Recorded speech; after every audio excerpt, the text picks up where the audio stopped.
بسم الله الرحمن الرحيم الحمد لله رب العالمين والصلاة والسلام على سيد المرسلين وعلى آله وأصحابه الطاهرين ما دام ما في السماوات والأرضين رب اشرح لي صدري ويسر لي أمري واحلل عقدة من لساني يفقهوا قولي اللهم علمنا ما ينفعنا وانفعنا بما علمتنا وزدنا علما اللهم إنا نسألك علما ينفعنا وارفعنا اللهم إنا نسألك علما نافعا ورزقا واسعا وعملا متقبلا وشفاء من كل داء نعوذ بك من علم لا ينفع ومن قلب لا يخشع ومن عمل لا يرفع ومن قول لا يسمع ومن دعاء لا يستجاب له برحمتك يا أرحم الراحمين وبعد السلام عليكم ورحمة الله تعالى وبركاته.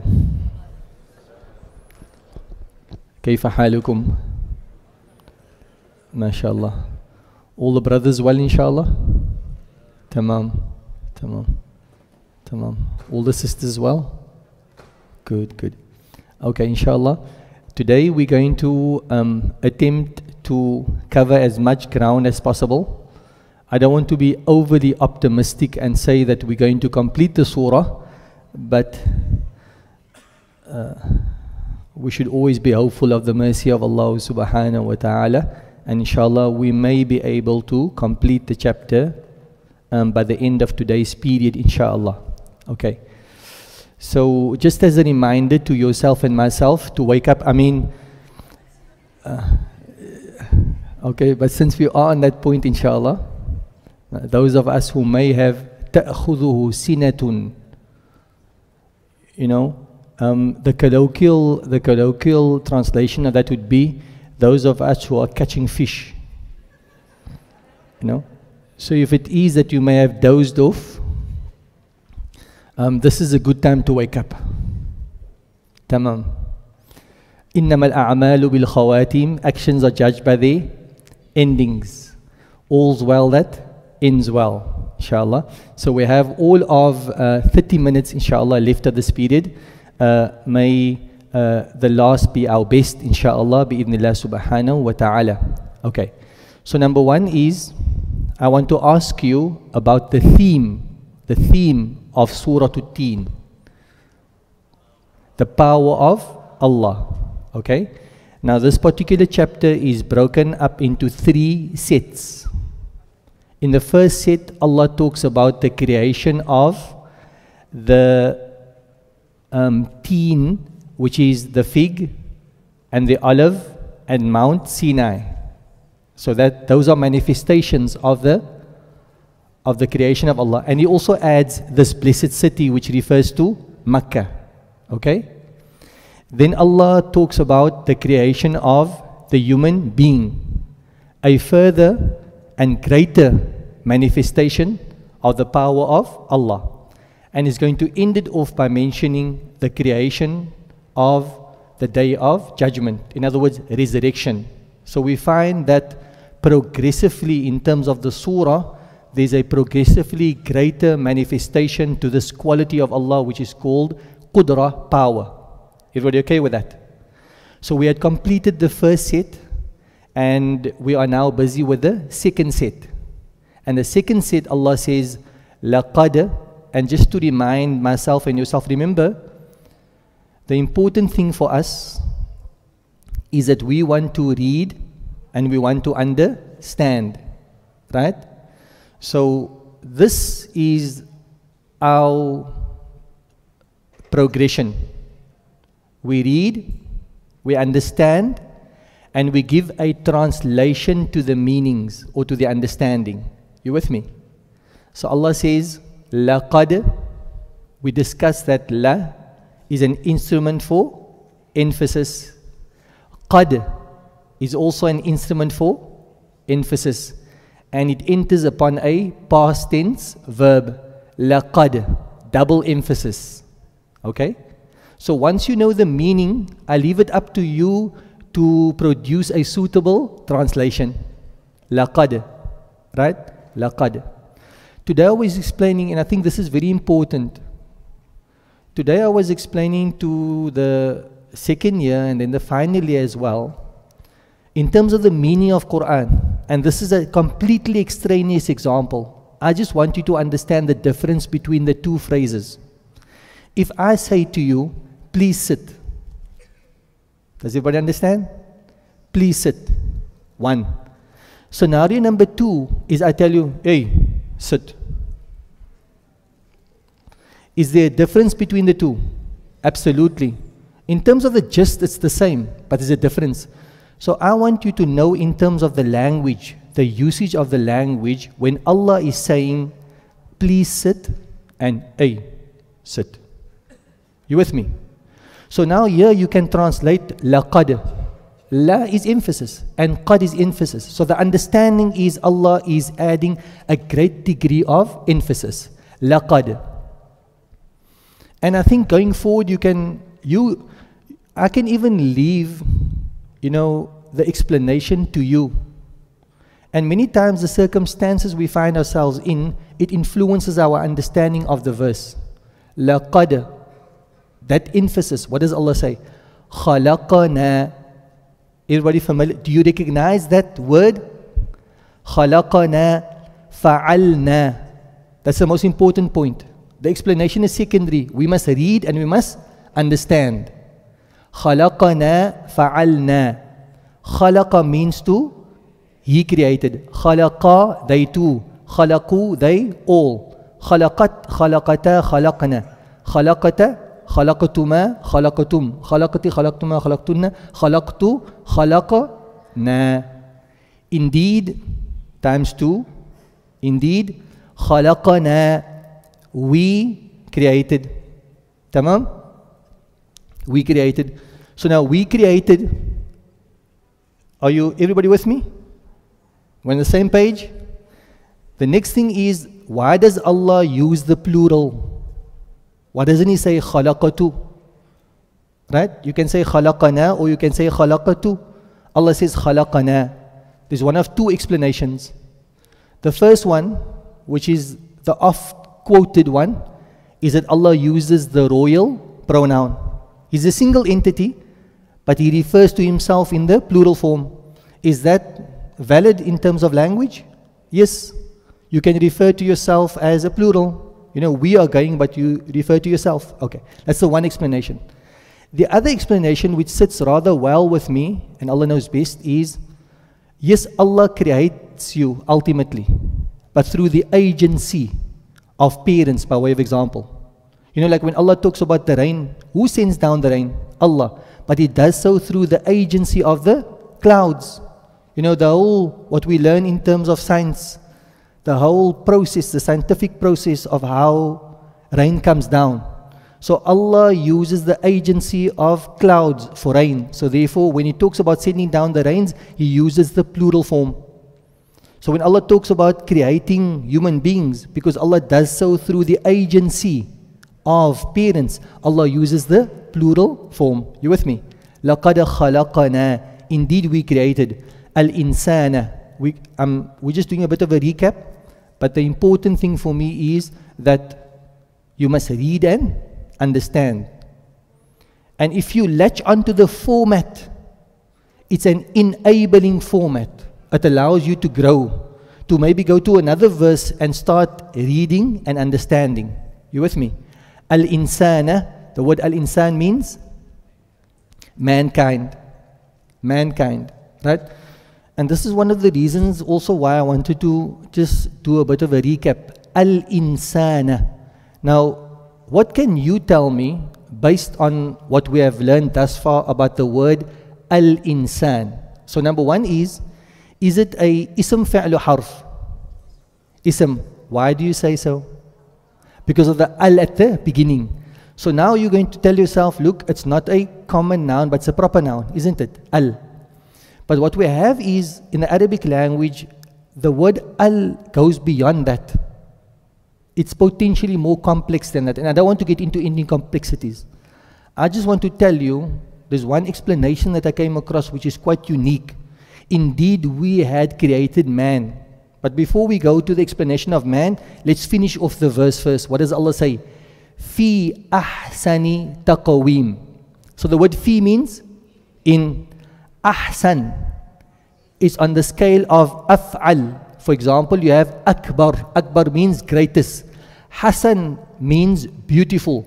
Ahsan means most beautiful. So Allah says, indeed we had created man in the most beautiful. Taqweem means forms. Okay? So if I can perhaps maybe, and the class shouldn't be a projection of the space that I find myself in, right? But rather it should be for the general benefit. But if you allow me just a moment, when Allah talks about creating man in the best of forms, what comes to your mind? The first thing that comes to mind, does it talk about an internal form or does it talk about an external form? No, honestly, if you ask me, what comes to my mind is the external form. Allah's created you in the best form, in other words, the external form, right? Which is true, which is 100% true, but it is not the intent of these verses. When Allah talks about the form, Allah's talking about the internal makeup. You follow me? But for me, I don't know about you, I have to do like a reorientation to get me outside of the sphere of external and I have to move into this realm of the internal. So how do I reorientate myself? Because in terms of the explanations that I've read, all of them are like categorical about the fact that Allah doesn't refer to the external, He refers to the internal. So how do we do this reorientation? Okay? Consider the following narration of the Prophet ﷺ, which says, Inna Allah la yanzuru ila suwarikum. Allah does not look at your forms. Wala ila ajsadikum. He does not look at your bodies. Walaki yanzuru ila qulubikum. He looks at your hearts.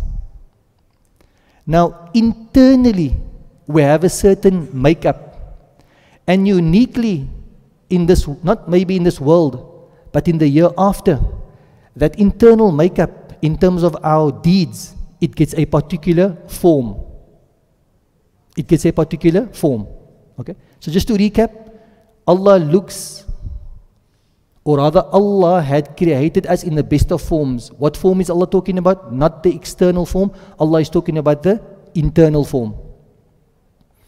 Then the verse goes on, and we had discussed this last week already also, isn't it?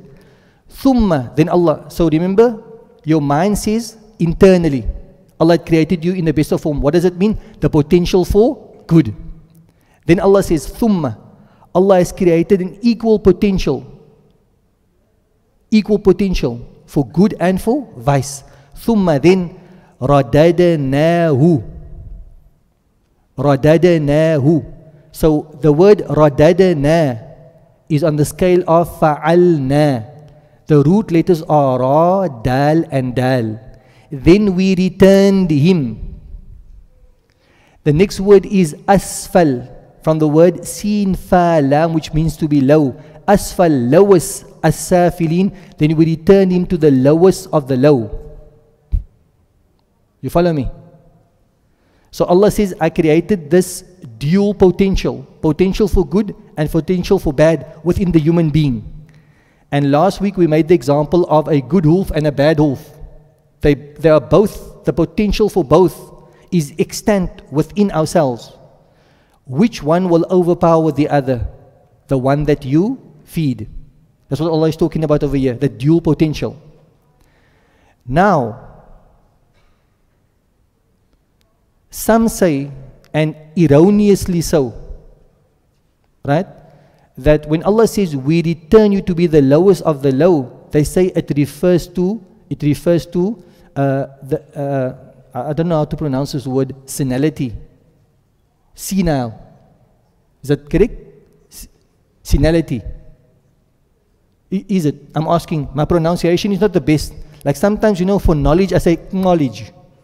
So, I get a bit, and sometimes with I get it wrong with the psychology, man. Like the other day it was, this virulent attack But I was saying virulent.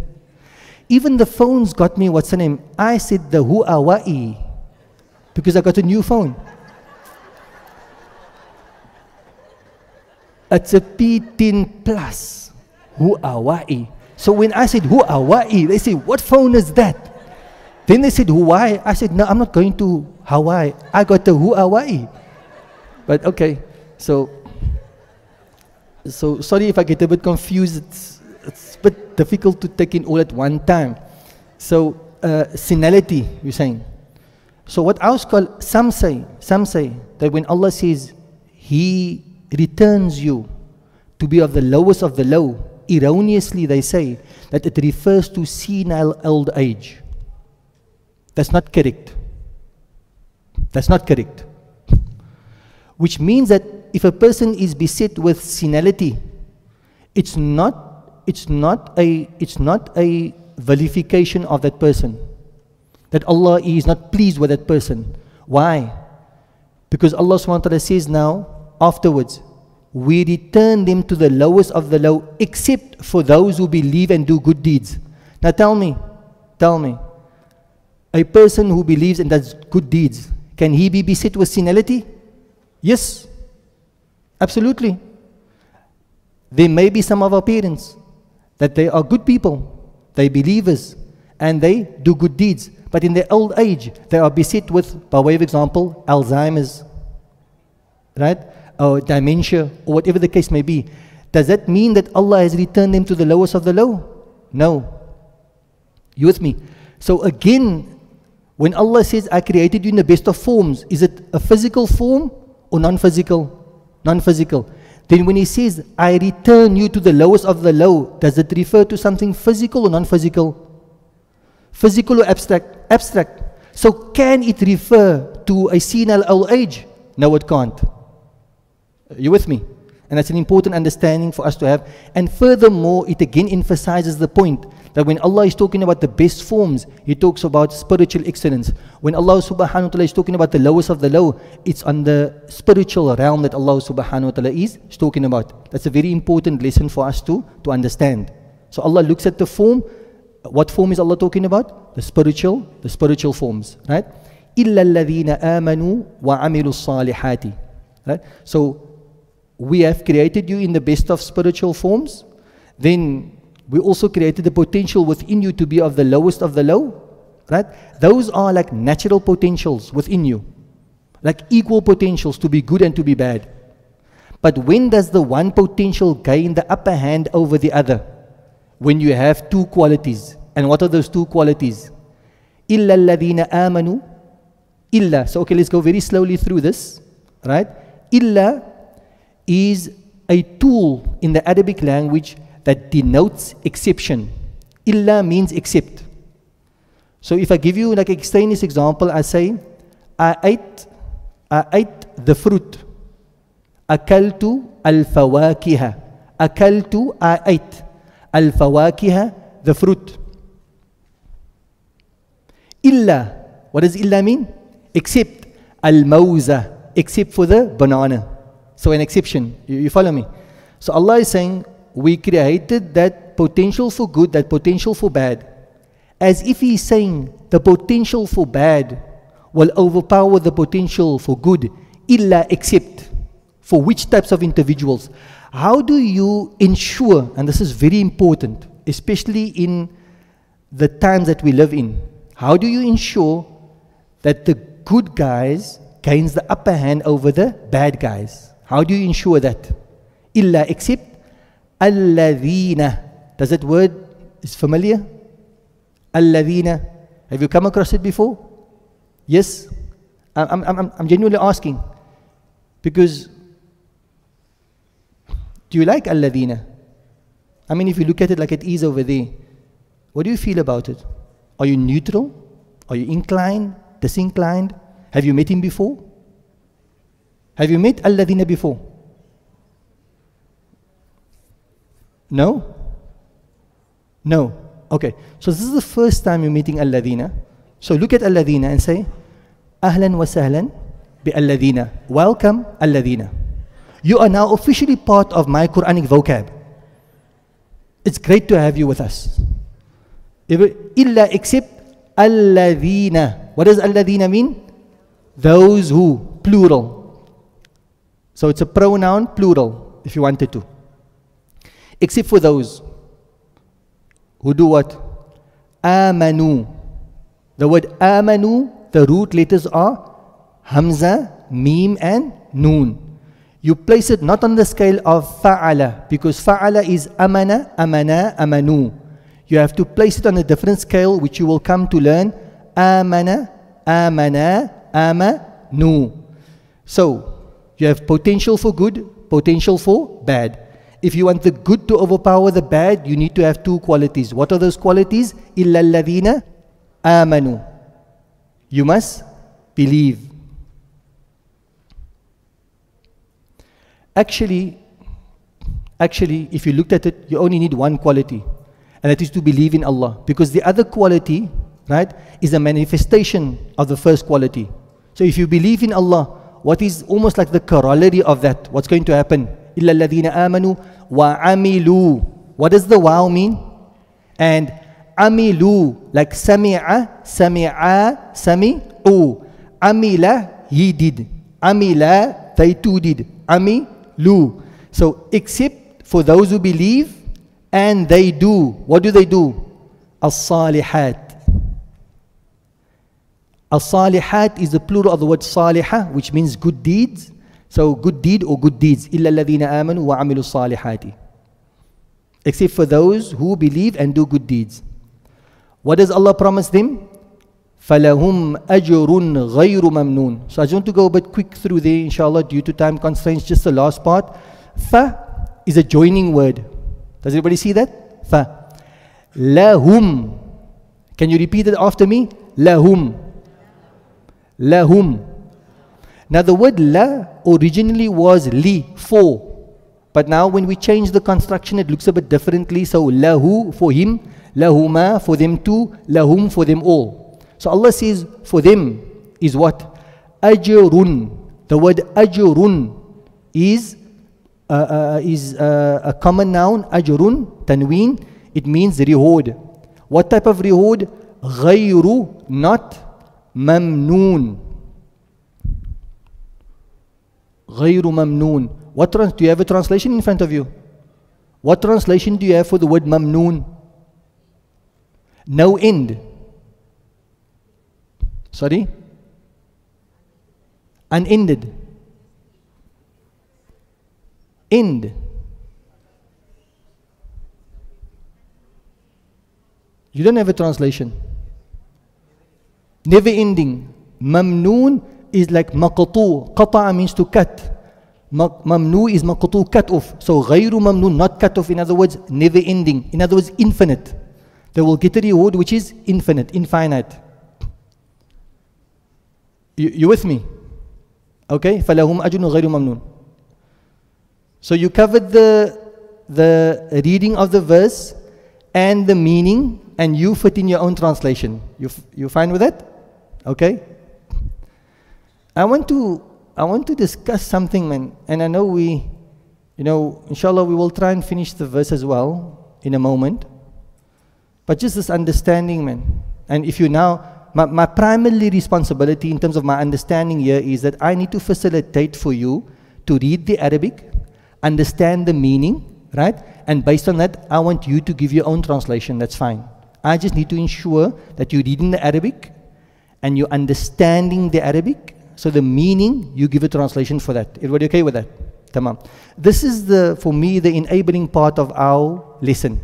Because if you wanted the Quranic translation, you could sit with the Arabic version and then the English version alongside with one another, and the verse numbers helps you, and that's it. Why come to a class? This is more enabling. Wallahu a'lam. Right? We should probably workshop the following idea, which I'd like to mention, but we must discuss it. I think it's fairly important. When Allah talks about we created man, right? Some scholars say that refers to the essence of man. You follow me? We created man, that was the essence of man. Now just look at a different verse altogether. Does Allah say in the Quran, فِطْرَةَ اللَّهِ الَّتِي فَطَرَ النَّاسَ عَلَيْهَا, that there's a certain natural disposition upon which Allah had created man? Does Allah say that? So in other words, in terms of the creation of man, Allah has a blueprint, Allah has a format. So Allah says, I created man on that format. And that natural format, Allah says, is the best of formats. What Allah is not saying is that that very natural format, what happens is you have this concept, and it's, I don't know if you broached it before, but the proper term is called accidents. So Allah has a format that He creates man on. But man's makeup is not only influenced by that. The Prophet ﷺ very clearly says that every child is born on his natural format. But what happens? His parents, they either cause him to be a Christian or cause him to be a Jew. I don't want to focus on the verbatim wording. I want to focus on the principle. So if Allah created man on a particular format, which is the best of format, knowledge on how to address this particular issue, you can read Sheikh Abdul Hakim Murad in this particular regard, right? To get a balance and a proper understanding and what your approach should be. It talks about homosexuals. So homosexuals, is it something which is condoned or not in Islam? It's not condoned. And for us, that will go against your natural. But what are people saying in today's time? But I'm naturally inclined towards homosexuality. So what do we consider that as? An essential part of the way Allah had created you? Or is it one of those accidents, those contingent things which has somewhat impacted and influenced the way you see yourself? So much so that you feel that this is my natural inclination. You with me? So when Allah says, I had created man in the best of forms, He talks about the natural way in which you have been created.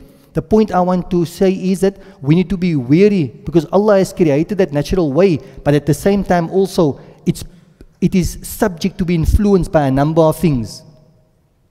And one of the things that is strongly influencing our very nature is this whole thing about relative morality, where the goalposts are shifted all the time.